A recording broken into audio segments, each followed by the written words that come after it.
ಜನಪರ ನ್ಯಾಯಪರ.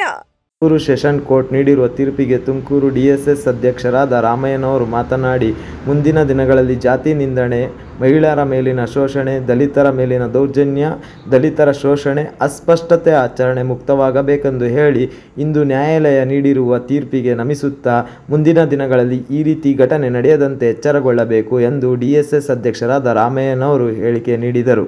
SC/ST ದೌರ್ಜನ್ಯಕ್ಕೆ ಕೇಸ್ಗೆ ಸಂಬಂಧಪಟ್ಟಂತೆ ಮರಕುಂಬಿ ಘಟನೆ ಏನು ಮಾಸುವ ಮುನ್ನ ತುಮಕೂರಿನಲ್ಲಿ ಅದೇ SC/ST ಪ್ರಕರಣಕ್ಕೆ ಸಂಬಂಧಪಟ್ಟಂತೆ 23 ಜನರಿಗೆ ಅಲ್ಲೇನೇ ಶಿಕ್ಷೆ ಪ್ರಮಾಣ ಪ್ರಕಟ ಆಗಿದೆ.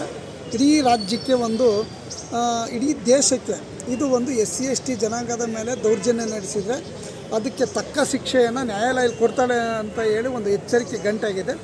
ಇದರ ಹಿನ್ನೆಲೆಯಲ್ಲಿ ಈ ಪ್ರಕರಣಕ್ಕೆ ವನ್ನಮ್ಮನ ಪ್ರಕರಣಕ್ಕೆ ಸಂಬಂಧಪಟ್ಟಂತೆ ಸುಮಾರು 10 ವರ್ಷಗಳ ಹಿಂದೆ ನಡೆದಂಥ ಘಟನೆಗೆ ಹಲವಾರು ದಲಿತ ಸಂಘಟನೆಗಳು, ಪ್ರಗತಿಪರ ಸಂಘಟನೆಗಳು, ಲೋಕಲ್ನಿರ್ತಕ್ಕಂಥ ಎಲ್ಲ ಸಮಾಜಗಳು ಸೇರಿಕೊಂಡು ಈ ಪ್ರಕರಣದ ಬಗ್ಗೆ ಪ್ರತಿಭಟನೆ, ಧರಣಿ, ಹೋರಾಟ ಮಾಡಿದರು.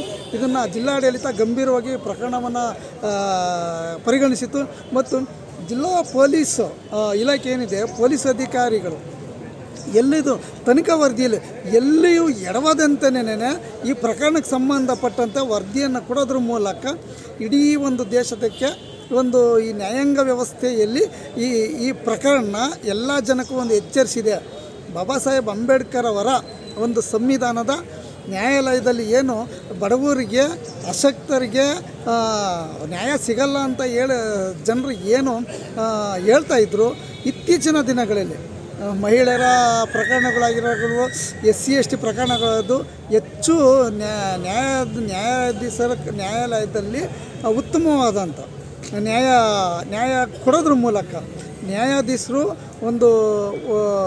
ನ್ಯಾಯ ತೀರ್ಪನ್ನು ಕೊಡೋದ್ರ ಮೂಲಕ ಈ ನಾಡಿನ, ಈ ದೇಶದ ಜನರಿಗೆ ಮನಸ್ಸನ್ನು ಗೆಲ್ಲೋದ್ರ ಮೂಲಕ ನ್ಯಾಯಾಂಗ ವ್ಯವಸ್ಥೆಯಲ್ಲಿ ಯಾರಿಗೂ ಅನ್ಯಾಯ ಆಗಲ್ಲ ಎಂಬ ಮಾತನ್ನು ಹೇಳಿ ನ್ಯಾಯಾಂಗ ವ್ಯವಸ್ಥೆಯಲ್ಲಿ ಎಲ್ಲರಿಗೂ ನ್ಯಾಯ ಸಿಗ್ತದೆ ಅಂತ ಹೇಳಿ ಸಾಬೀತು ಮಾಡೋದ್ರ ಮೂಲಕ ಇವತ್ತು ಮರಕುಂಬಿ ಘಟನೆ, ಇದು ತುಮಕೂರಿನಲ್ಲಿ ನಡೆತಕ್ಕಂಥ 2 ಘಟನೆ ಇಡೀ ದೇಶಕ್ಕೆ ಮಾದರಿಯಾಗಿದೆ. ಇನ್ನು ಮುಂದೆ SC/ST ಜನಾಂಗದ ಮೇಲೆ ಯಾರೇ ಆಗಲಿ ದೌರ್ಜನ್ಯ ನಡೆಸೋರು, ದಬ್ಬಾಳಿಕೆ ನಡೆಸೋರು, ಶೋಷಣೆ ಮಾಡೋರು, ಬಹಿಷ್ಕಾರ ಹಾಕೋರು, ಇಂಥವರು ಇನ್ನು ಮುಂದೆ ಎಚ್ಚರಿಕೆಯಿಂದ ವರ್ತಿಸಬೇಕಂತ ಈ ಸಂದರ್ಭದಲ್ಲಿ ಇವತ್ತೇನು ತುಮಕೂರು ಜಿಲ್ಲಾ ಸತ್ರ ನ್ಯಾಯಾಲಯದ ಮುಂದೆ ನಾನು ಎಲ್ಲ ಜನತೆಗೆ ಮನವಿ ಮಾಡ್ತಾಯಿದ್ದೀನಿ.